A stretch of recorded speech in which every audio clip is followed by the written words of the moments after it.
Olá, gostaria de fazer esse breve vídeo aqui comentando uma coisa que me apareceu nas redes sociais e eu gostaria de estar falando um pouquinho sobre isso, né, e de algumas conversas que eu tenho tido com algumas pessoas, e falando um pouquinho aí sobre esse tema, o amor e o arco-íris, né, e celebrando a aliança. Uma das coisas interessantes é que muitas vezes as pessoas falam a respeito dessa questão, né, sobre o arco-íris, e aí tá tão na moda, e enfim, simbolizando algumas coisas recentemente, mas desde a antiguidade o arco-íris ele tem sido um símbolo, só que um símbolo de outra magnitude, de outra situação.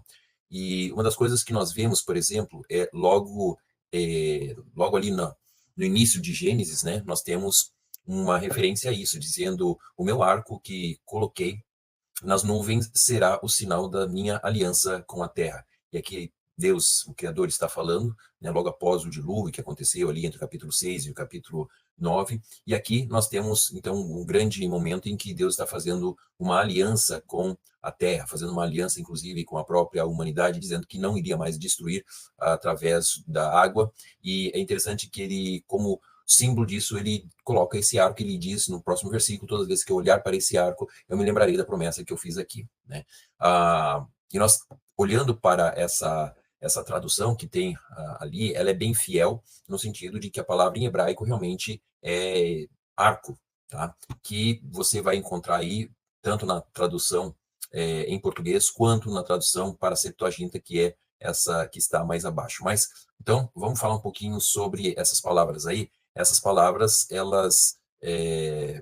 essa palavra especificamente também aparece lá no livro de Ezequiel 1:28, tal como a aparência do arco-íris nas nuvens, e aí continua o texto, né, na nossa tradução, só que em hebraico, se vocês olharem, é a mesma palavra referida ali do livro de Gênesis capítulo 9, exatamente a mesma palavra em hebraico.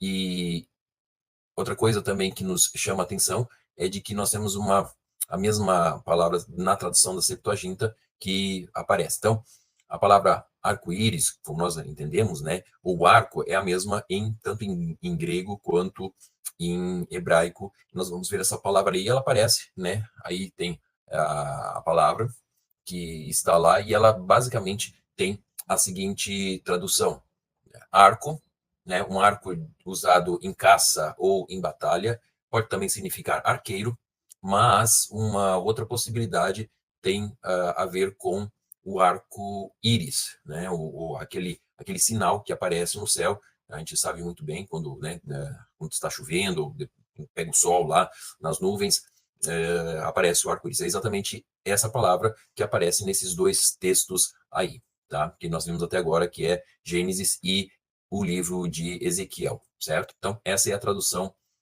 da palavra, principalmente a ideia de um arco, mas se estendendo aquela ideia de que o arco-íris que nós conhecemos, ele forma realmente um arco no céu, ok? Agora, o Novo Testamento também usa essa expressão aí, e nós vemos aparecendo duas vezes lá no livro de Apocalipse, certo? No Apocalipse capítulo 4 e no versículo capítulo 10, que é o que nós temos aqui. E se vocês olharem a tradução ali, que havia um arco-íris, né, acima da sua cabeça. Ok, você pode lá depois olhar o texto direitinho, né, e ler o contexto, mas essa palavra aparece ali no grego e no original.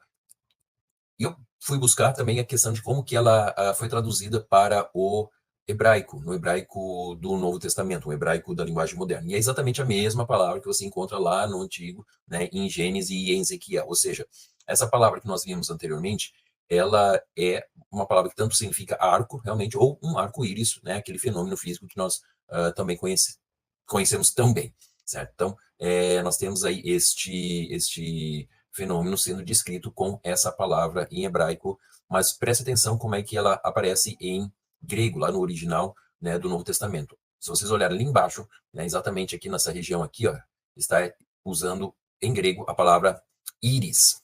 Exatamente, íris, ok? Íris, que significa arco-íris. Nós temos aí a referência de Strong, se você quiser procurar, né? Mas essa palavra ela tem uma ideia, né, de um anel brilhante ou então de um círculo de luz, certo? Então, íris, arco-íris, justamente vem do grego, né, íris, que era uma divindade também, né, da antiga Grécia, mas que no grego original representa justamente aquele fenômeno que nós encontramos. Algumas pessoas, elas têm uma certa dificuldade em relação a isso, principalmente porque alguns movimentos se apoderaram desse símbolo, né? Mas esse símbolo, acima de tudo, ele representa uma coisa, né?